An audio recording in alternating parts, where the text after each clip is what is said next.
வணக்கம் நேயர்களே. இன்றைய பாதையும் பயணமும் நேரலை தொலைபேசி நிகழ்ச்சி. இந்த நிகழ்ச்சியினுடைய சிறப்பு அழைப்பாளர் யார்? எனக்கு மிக பிடித்தமான ஒரு சில மனிதர்களுள் நான் பார்த்து பிரமிக்கக்கூடிய ஒரு மனிதர் நம்முடைய சிறப்பு அழைப்பாளராக இங்கே வந்திருக்கிறார்கள். இன்றைக்கு சமூகத்தில் பல மனிதர்களை நாம் பார்க்கின்றோம். அன்றாடத்தினுடைய வாழ்க்கை நிகழ்வுகளில் பல மனிதர்களை நாம் பார்க்கின்றோம். ஒரு சிலருக்கு பணத்தை நோக்கமாக கொண்ட ஒரு சில வாழ்க்கை, ஒரு சிலருக்கு நுகர்ச்சி கலாச்சாரத்தின் அடிப்படையில் வாழ்க்கையை ஓட்டி கொண்டிருக்கிறார்கள். ஒரு சிலருடைய வாழ்க்கை தேடுதல் என்று பார்க்கின்ற பொழுது ஒரு வித்தியாசமாக நமக்கு மனசிலப்படும். அப்படிப்பட்ட ஒரு வித்தியாசமான அணுகுமுறையோடு ஒரு குறிக்கோளுக்காக, ஒரு லட்சியத்திற்காக வாழ்ந்து கொண்டிருக்கின்ற ஒரு சிலரில் மிக முக்கியமானவர் நம்முடைய சிறப்பு அழைப்பாளர். இவருடைய தேடுதல் எதை நோக்கியதாக இருக்கிறது என்று பார்க்கின்ற பொழுது உண்மையை நோக்கியதாக இருக்கின்றது, அன்பை நோக்கியதாக இருக்கின்றது, ஆன்மீகத்தை நோக்கியதாக இருக்கின்றது. அப்படிப்பட்ட மனிதரை நீங்களும் பார்க்க வேண்டும் என்றால் நேர்களே, இன்றைய நிகழ்ச்சியினுடைய சிறப்பு அழைப்பாளரை நான் அறிமுகம் செய்ய வேண்டும். யார் இந்த சிறப்பு அழைப்பாளர்? ஒரு அருமாத்துபுரம் என்ற ஒரு சிறிய கிராமத்தில் ப்ளூ ஸ்டார் என்ற ஒரு பெயரில் அற்புதமான ஒரு பள்ளியை உருவாக்கி 1985களில் அந்த பள்ளியை உருவாக்கி இன்றைக்கு 1200 மாணவ செல்வங்களுக்கு தரமான கல்வியை கொடுத்து கொண்டிருக்கின்ற பணியில் ஈடுபட்டு கொண்டிருக்கின்ற நம்முடைய சிறப்பு அழைப்பாளர் யார் என்று நீங்கள் தெரிந்து கொள்ள வேண்டுமா? ஆம் நேர்களே, ப்ளூ ஸ்டார் மேல்நிலைப் பள்ளியினுடைய தாளாளர் மெய்வழி ஜே ரவிக்குமார் அவர்களை இந்த நிகழ்ச்சியின் சார்பாக நான் அறிமுகம் செய்து வைப்பதில் மிகுந்த மகிழ்ச்சி அடைகின்றேன். இந்த நிகழ்ச்சியில் ஒரு பள்ளியினுடைய தாளாளராக மட்டுமல்லாமல் ஒரு 2 பிள்ளைகள், ஒரு தரமான பிள்ளைகளை பெற்றெடுத்த ஒரு தந்தையாக மட்டுமல்லாமல் ஆன்மீக தேடுதலில் ஈடுபட்டு கொண்டிருக்கின்ற அந்த சிறப்பு விருந்தினரை அறிமுகம் செய்து வைத்து இனி இன்றைய நேரலை பாதையும் பயணம் நிகழ்ச்சி உங்களின் பார்வையில் நிகழ்ச்சிக்கு செல்ல இருக்கின்றோம். சார் வணக்கம். வணக்கம். மிகுந்த மகிழ்ச்சிங்க சார். சார், இப்போ இந்த நிகழ்ச்சியை பொறுத்தவரை அந்த மெய்வழி அப்படின்றது உங்க பெயருக்கு முன்னால் இருக்கின்ற ஒரு அடைமொழியாக தெரிகிறது. அந்த மெய்வழி என்றால் என்ன? அது குறித்த கருத்துக்கள் என்ன? புதுக்கோட்டை மாவட்டம் கீரனூருக்கு பக்கத்தில் கீழக்குறிச்சி என்னும் ஒரு சிற்றூரில் அமைந்துள்ளதுதான் மெய்வழிச்சாலை என்னும் ஓர் ஆன்மீக பேராலயம்.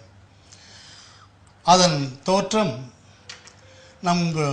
நம்முடைய பிரம்மோதய மெய்வழி சாலை ஆண்டவர்களின் திருக்கரத்தால் தோற்றுவிக்கப்பட்டது.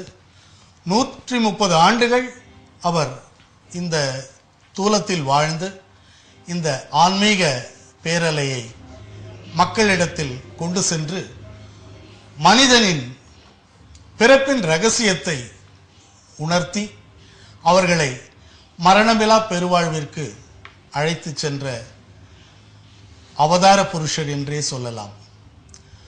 அவர் இந்த உலகத்தில் இந்த கலியுகத்தில் தோன்றி வந்த மெய் மகத்துக்களின் நல்ல பல கருத்துக்களை, ஆன்மீக ஈடுபாட்டினை, மனிதன் பிறப்பின் இரகசியம் என்ன, எங்கிருந்து நம்முடைய உயிர் வந்தது, அது எங்கு சென்று அடைகின்றது என்ற ஒரு பேரின்ப பெருவாழ்வின் இரகசியத்தினை மக்களுக்கு எடுத்து உணர்த்தியவர் எங்களுடைய ஆண்டவர்கள்.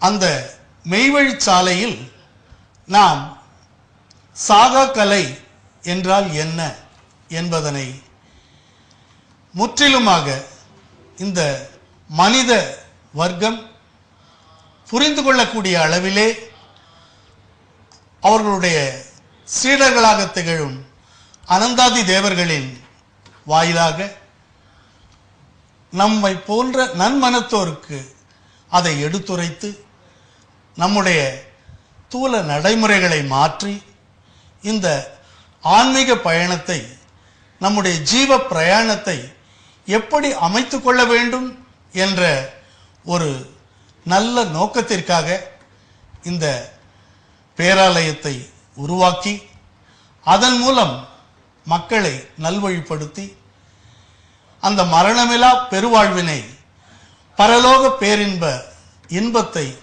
எப்படி நாம் கைப்பற்ற வேண்டும் என்ற ஓர் ஆன்மீக தேடுபாட்டினை மக்களிடையே உணர்த்திய பெருமை எங்கள் ஆண்டவர்களையே சாரும். இதில் அவர் எங்களுக்கு வலியுறுத்தியது மரணம் என்றால் என்ன, மரணமில்லா பெருவாழ்வு என்பதன் அர்த்தம் என்ன. மரணத்தில் 2 வகை உள்ளது. அதாவது நன்மரணம், மற்றொன்று துர்மரணம். நன்மரணம் என்பது வள்ளுவ பெருந்தகை கூறியதைப் போல, அடக்கம் அமரருள் உய்க்கும், அடங்காமை ஆறிருள் உய்த்துவிடும். அந்த அடக்கம் என்பதின் பொருள் என்ன என்று பார்த்தோமானால், ஐம்புலன் அடக்கம். ஒருமையுள் ஆமை போல் 5 அடக்கல் ஆற்றின் எழுமையும் ஏமா புடைத்து என்று மற்றொரு குறள் நமக்கு எடுத்துரைக்கின்றது.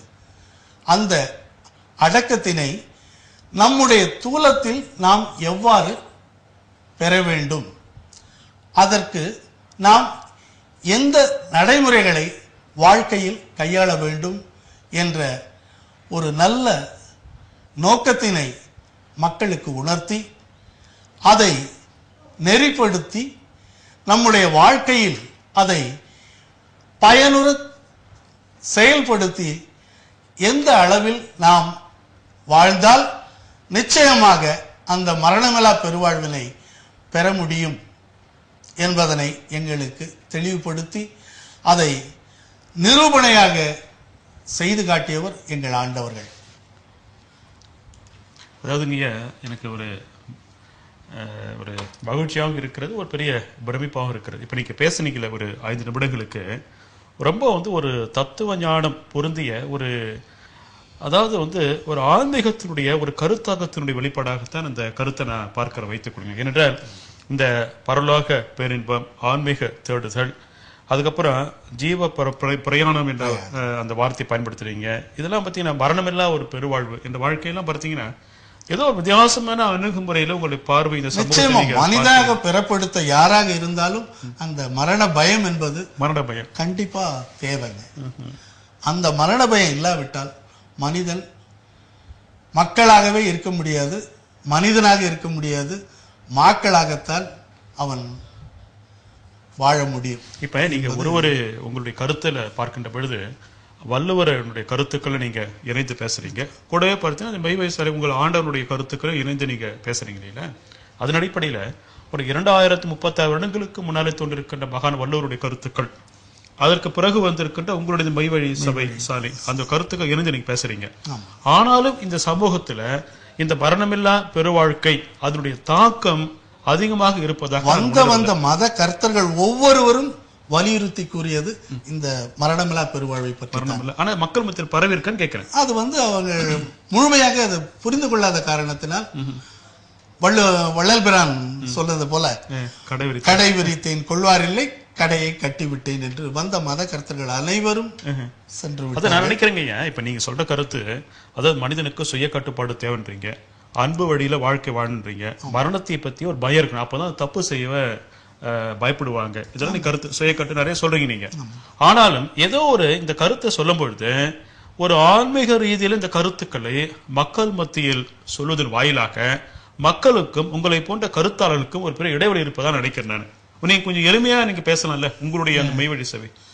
அதாவது நம்ம வாழ்க்கையில மரணம் என்பது எல்லாருக்கும் நிச்சயமா சம்பவிக்கும். உங்களுக்கு மரணம் உங்களுக்கு பெரிய ஒரு பாதிப்பு இருக்கா? உங்களுக்கு நிச்சயமாக எத்தனையோ மரணங்களை நாம பாதிச்சிருக்கு, நேர்ல பார்த்திருக்கோம். அதனுடைய அந்த கோர காட்சியை நம்ம பார்க்கும் பொழுது நமக்குள்ள ஒரு பெரிய மன தாக்கத்தை ஏற்படுத்துது. தாக்கம் இருக்கு. ஏன்னா அரிது அரிது மானிடர் ஆதல் அரிது, அதனினும் அரிது கூன் குருடு செவிடு பேடு நீங்கி பிறத்தல் அரிது. கூன் குருடு செவிடு பேடு நீங்கி பிறந்த காலை ஞானமும் கல்வியும் நயத்தல் அரிது, ஞானமும் கல்வியும் நயந்த காலை வானவரு நாடு வழி திறந்திடுமே. உங்களுக்கு அவையும் பிடிக்கும், வள்ளுவரும் பிடிக்கும், ரொம்ப பிடிக்கும். ஏன்னா இப்போ அதை அவங்க வந்த மத கருத்துகள் ஒவ்வொருவரும் குறிவைத்து பேசியது நம்முடைய ஜீவனை பற்றி தான். அப்போ அந்த ஜீவனை நாம கடை தேற்றி அந்த சொர்க்கப்பதி முத்தி பெருவாழ்வை நாம் அடையணும்னா நிச்சயமா நாம அன்பு என்ற திறவுகோலால தான் நம்முடைய வாழ்க்கையை மேம்படுத்தி அந்த மரணமில்லா பெருவாழ்வை எய்த முடியும் என்பது எங்களுடைய திடமான நம்பிக்கை. நன்றிங்க. அதாவது உங்களுடைய வாழ்க்கை வெற்றிக்கு, ஏனென்றால் அரும்பாத்தபுரம் பள்ளியில பகுதியில் ஒரு பள்ளியை உருவாக்கி இன்றைக்கு ஓரளவுக்கு சமூகத்தில் ஒரு அங்கீகரிக்கப்பட்ட ஒரு பள்ளியினுடைய தாளாளர் நீங்க இருக்கிறீங்க அப்படின்னா உங்க வெற்றிக்கு அடிப்படை உங்களுக்குள் இயங்கிக் கொண்டிருக்கின்ற இந்த மெய்வழி சார்ந்த அந்த ஆன்மீக தேடுபாடு, அதுதான் வெற்றிக்கு அடிப்படை. அதனால உங்களுக்கு இந்த துறையில ஒரு ஈடுபாடு இருக்கு, அது நீங்க ஏத்துக்கிறீங்க. மிக மகிழ்ச்சிங்க. அதுக்கப்புறம் வந்துங்க உங்களுடைய பள்ளியை பத்தி சொல்லுங்க. இந்த ப்ளூ ஸ்டார் ஸ்கூல் வந்து எந்த வருடம் தொடங்கியது, அது குறித்த கருத்துக்கள் என்ன? 1985ஆம் ஆண்டில் நான் புதுவை அரும்பார்த்தபுரம் கிராமத்தில் ப்ளூ ஸ்டார் துவக்க பள்ளி என்ற ஒரு பெயரில் இந்த பள்ளியை துவங்கி 6 மாணவர்களை வைத்து இந்த பள்ளியை நடத்தி வந்தேன். அடுத்த 2 ஆண்டுகளில் 30-40 பிள்ளைகள் சேர்ந்து என்னுடைய மகனின் அவன் எங்கள் பள்ளியிலேயே படித்து இன்று MA MSc BEd போப்ஜான் கல்லூரியிலே முடித்து பின்பு அதுவரை என்னுடைய பள்ளியிலேயே முதல்வராக பணியாற்றக்கூடிய ஒரு பாக்கியத்தை அவன் பெற்றது எங்களுக்கு பெரும் மகிழ்ச்சி.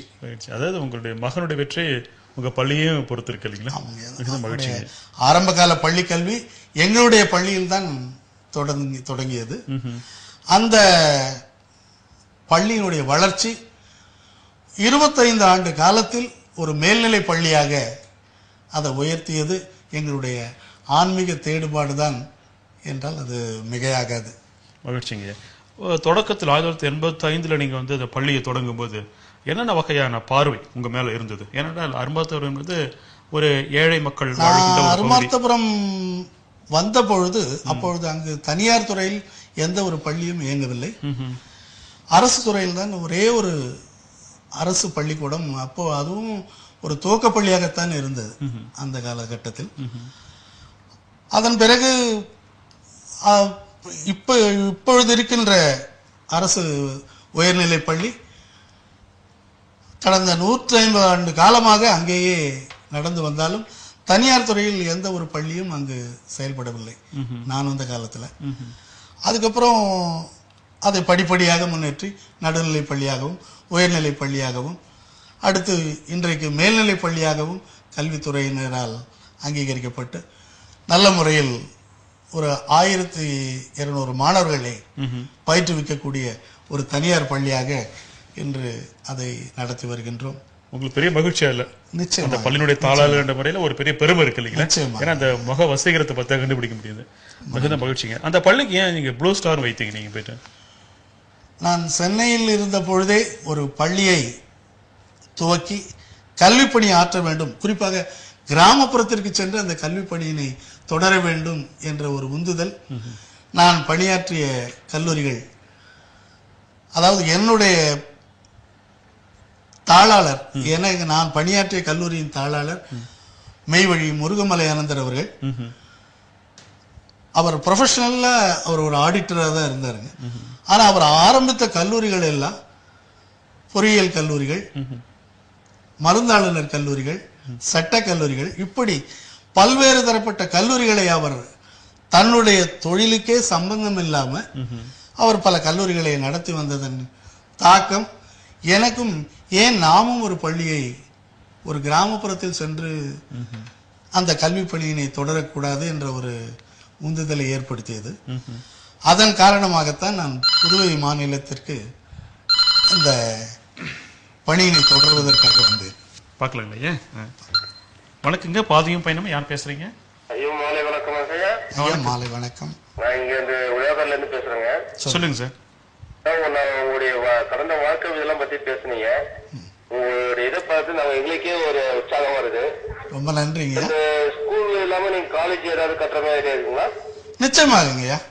இப்பொழுது மேல்நிலை பள்ளியாக தரம் உயர்த்தப்பட்ட எங்களுடைய பள்ளி நிச்சயமாக இன்னும் ஒரு கல்லூரி அளவிலே அதை நிர்மாணிக்க வேண்டும் என்ற முழு பொறுப்பும் ஆதங்கமும் இன்னும் இருக்கு எங்களுக்குங்க.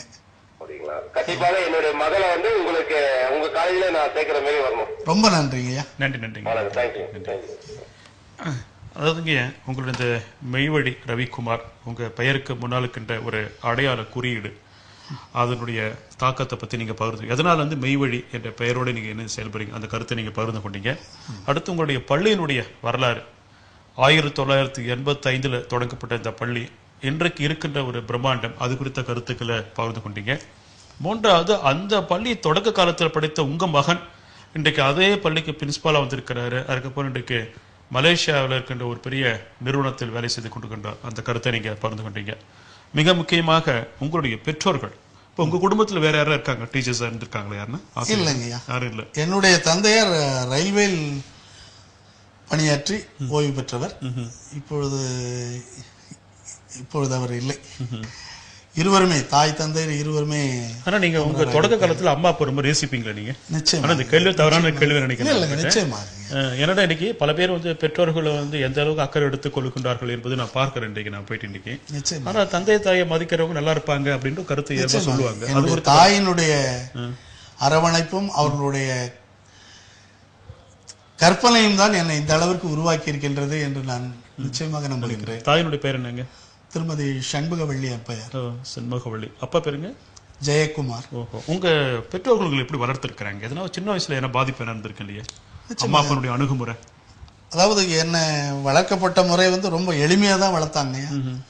ஆடம்பரமான வாழ்க்கையை எனக்கு அவங்க கொடுக்கலனாலும் வாழ்க்கையினுடைய தத்துவங்களை எனக்கு இள வயதிலிருந்தே அதை போதித்து நல்ல முறையில் படித்து முன்னேற வேண்டும், நல்ல ஒரு பொறுப்பான ஒரு தொழிலில் நீ முன்னேறி நல்ல வாழ்க்கையில் சிறப்படைய வேண்டும் என்றதை என்னுடைய இளமை பிராயத்திலிருந்தே அவர்கள் ஊட்டிக் கொண்டே தான் இருந்தார்கள்.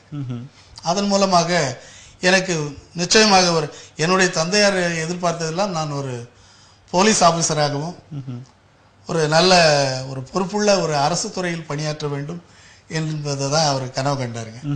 ஆனா எனக்குள்ள இருந்த தாக்கம், எனக்கு இந்த கல்வி பணியின் மீது மிகுந்த தாக்கம் என்னுடைய இளமை காலத்திலிருந்தே, அதாவது நான் என்னுடைய கல்லூரி கல்வியை முடித்த உடனேயே டியூஷன் எடுக்கக்கூடிய பல தொண்டு நிறுவனங்களிலும் பணியாற்றி மக்களுக்காக இலவசமாக நான் தனிப்பயிற்சியை அளித்து அவர்களுக்கு உதவி செய்யக்கூடிய ஒரு மனப்பக்குவத்தினை வளர்த்து கொண்டேன். அதனால தானே என்னவோ எனக்கு ஒரு கிராமப்புறத்தில் வந்து இந்த கல்வி பணியை தொடரக்கூடிய ஒரு வாய்ப்பை தெய்வம் எனக்கு கொடுத்தாங்க.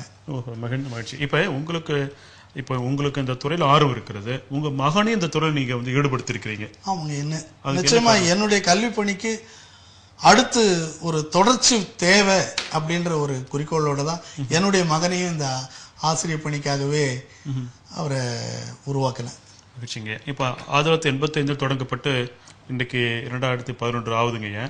ஏறக்குறைய ஆயிரக்கணக்கான மாணவர்கள் உங்க பள்ளியில படித்திருக்கின்ற மாணவர்கள் இன்றைக்கு உலகங்களும் இருக்கலாம், பல நாடுகளும் இருக்கலாம், பல அரசு பணிகளை கூட இருக்கலாம், மருத்துவர்களாகவும் பொறியாளர்களாகவும் இருக்கிறாங்க. அதுல வந்து உங்க பள்ளியில படித்து இன்று வரை ஒரு மறக்க முடியாத ஒரு மாணவன் அப்படின்னு நினைக்கக்கூடிய பிள்ளைகள் என்ன இருக்கிறாங்களா? நிச்சயமா இருக்காங்க. ஏன்னா ஒன்று ரெண்டு பேர் சொல்ல முடியுமா? இருசப்பன், அவன் தான் எங்க பள்ளியில படித்த முதல் மாணவனாக எஸ்எல்சி பள்ளியில எஸ்எல்சி பொது தேர்வில் தேர்வு பெற்று இன்றைக்கு டாக்டராகவும் எம்எஸ் முடித்து இன்னைக்கு லட்சுமி நாராயணா மெடிக்கல் காலேஜில் பணியாற்றி புதுச்சேரி சேர்ந்த மாணவர். மாணவருங்க. அவரு அந்த ஸ்கூல்ல உங்க ஸ்கூல்ல படிச்சு நீங்க பெரிய அளவுக்கு வந்திருக்கீங்க. ஆமாங்க. இன்னும் நிறைய டாக்டர் சங்கரி லாரி சர்வீஸ் இருக்காங்க அருமாதபுரத்திலே. அவர்களுடைய மகள் இன்னைக்கு அறுபடை வீடு மருத்துவக் கல்லூரியிலும், இங்க அருமாதபுரத்திலே இன்னொரு மாணவர் அவரும் இப்போ அறுபடை வீடு மருத்துவக் கல்லூரியில படிச்சுட்டு டாக்டரா இருக்காருங்க. இப்படி பல்வேறு மாணவர்கள் இது வரைக்கும் ஒரு 15 பேருக்கு மேல டாக்டரா உருவாகி இருக்காங்க. இப்ப பொதுவா வந்துங்கய்யா, இன்றைக்கு சமீப காலமா பார்த்தீங்கன்னா இந்த மாணவர்களை அல்லது மாணவிகளை மிக குறிப்பாக அந்த டீனேஜ் பருவத்தில் இருக்கின்ற பிள்ளைகள் வந்து ஒரு கட்டுப்பாட்டுக்குள் கொண்டு வருவது அத்தனை எளிதான விஷயமாக இன்றைக்கு பயன்படவில்லை. அது நினைக்க முடியாது. காரணம் கேட்டீங்கன்னா, ஒரு பக்கம் வந்து ஊடகங்கள், மற்றொரு பக்கம் பார்த்தீங்கன்னா திரைப்பட காட்சிகள், இன்றைக்கு திரைப்பட காட்சிகள் என்று வருகின்ற பொழுது அந்த கல்லூரிக்கு செல்லுகின்ற சமீப காலமாக +1 +2 படிக்கிற பிள்ளைகளை மையமாக வைத்துத்தான் அந்த கதாபாத்திரங்களை உருவாக்குகின்றார்கள். அதாவது +1 படிக்கிற பையனுக்கு காதல் வருகிறது, அது எப்படிலாம் வந்து அந்த கதையை வந்துங்க நுகர்ச்சி சார்ந்து அந்த ஸ்கூல்ல தொடங்கி ஸ்கூல்ல பிரச்சனைகளை உருவாக்கி அது தொடர்பான விஷயங்களே கொண்டு போறாங்க. இன்றைக்கு நிறைய சீரியல்கள் அப்படித்தான் வருது வைத்துக் கொள்ளுங்க.